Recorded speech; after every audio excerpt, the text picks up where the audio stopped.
Hello. Another dark, gray, dreary day, but at least it's not raining, so that's a plus. We've had plenty of that lately. But we're talking about the Reformation, wrapping up chapter 19, talking about the Catholic Church's response to the Reformation. It's called the Counter-Reformation or the Catholic Reformation.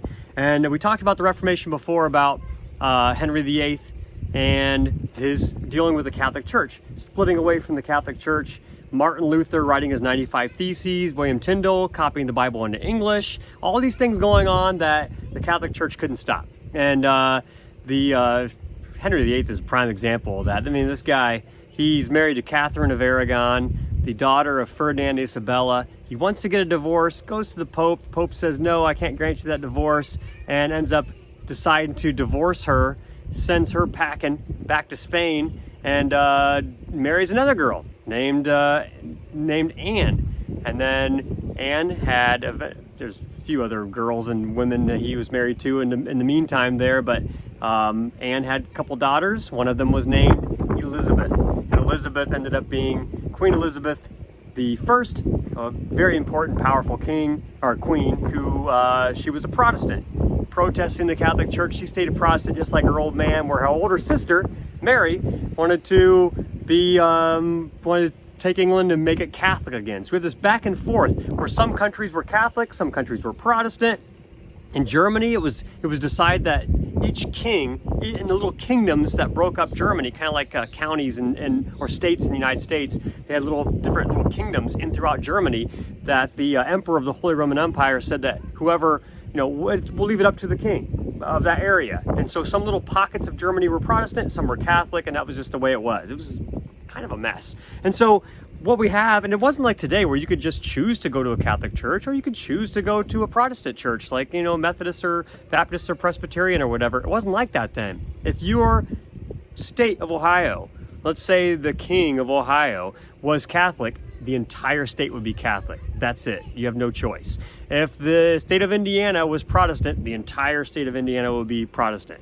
That would be it. And back then, you wouldn't even want to move from one place to another because these are kingdoms, not states. So very interesting times, that's for sure. Well, the Catholic Church wanted to try to stop that, so they had their Counter-Reformation, and they decided to make some changes. They changed some things that Martin Luther had asked for, and so some of the things were fixed. Indulgences were thrown out.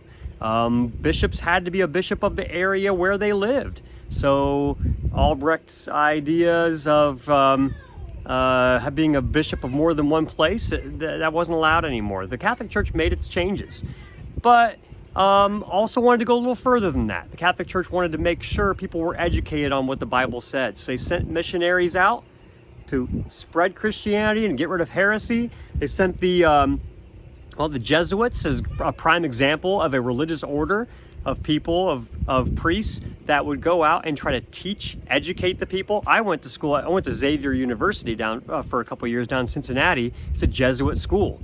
A lot of my professors were Jesuits. And so their mission is education.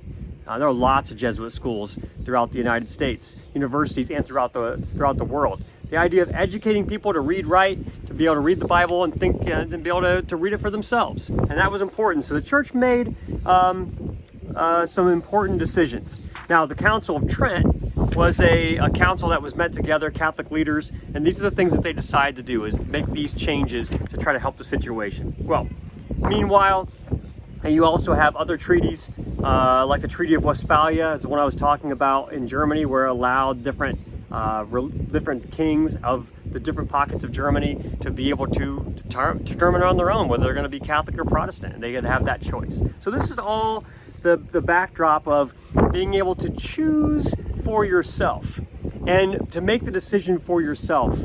And that, even though this was maybe religion is such a strong, big event that you don't normally see people making such big decisions and choosing based on this, but that's what happened. And so we end up with people choosing for themselves, and this is going to sort of kind of lead to this idea of federalism, where different people in different locations have their own choice, can elect their own leaders, choose their own people. These churches, rather than having a priest like the Catholic Church has that would administer a church, these Protestant churches would have a minister that would sometimes be elected by the other members of their congregation. That's kind of like electing a president, right? So you can see where some of our modern ideas have kind of come out of this, and that's important. So that's the Reformation. That's basically the gist of that. Now, if you take a look at through the book, our next chapter we were going to take a look at was about chapter 20, about exploration. The Jesuits that I talked about, who were being sent out by the Catholic Church to educate people, they went far and wide, not throughout just Europe, all the way to China. I mean, they were all over the place. India, I mean, they were everywhere. And so this is one of the reasons why people started to go out and explore. Now, Christopher Columbus, of course, happened before the Reformation. His exploration, his reason for exploration was to spread Christianity, to celebrate the victory over the Muslim Moors in Spain. Everybody had their reasons, whether it was Christopher Columbus or whether it was the Jesuits. Everybody had their reasons to go out and explore. What would be your reason? Why go out to explore, to discover new places?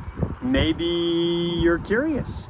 Maybe you have a reason. Maybe there's something you're looking for. Maybe there are some spices or some kind of minerals or something you're looking for, and that's why you're going to go out to explore. Everybody has their reasons. So that's what chapter 20 is all about, is why people explore. What are you going to try to find? What are you going after? What's out there? You know, the curiosity. And anyway, that's it for that. Hope you have a great day, and I'll talk to you tomorrow. Bye-bye.